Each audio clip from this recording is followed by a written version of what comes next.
Lubingbang, Dean of Education, Dr.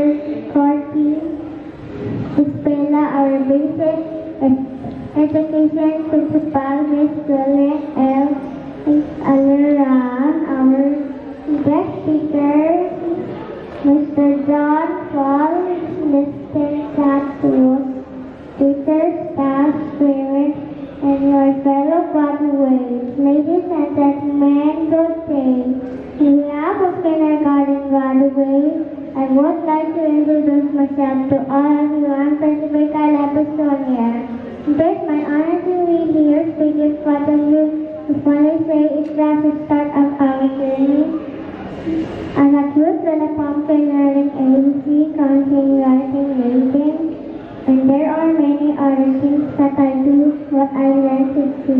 Thank you, dear teachers, for helping us to become a better version of ourselves.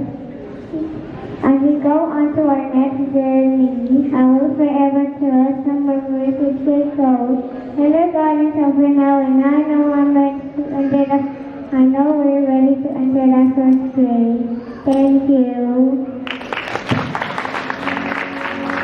Congratulations! Your hard work and perseverance have paid off.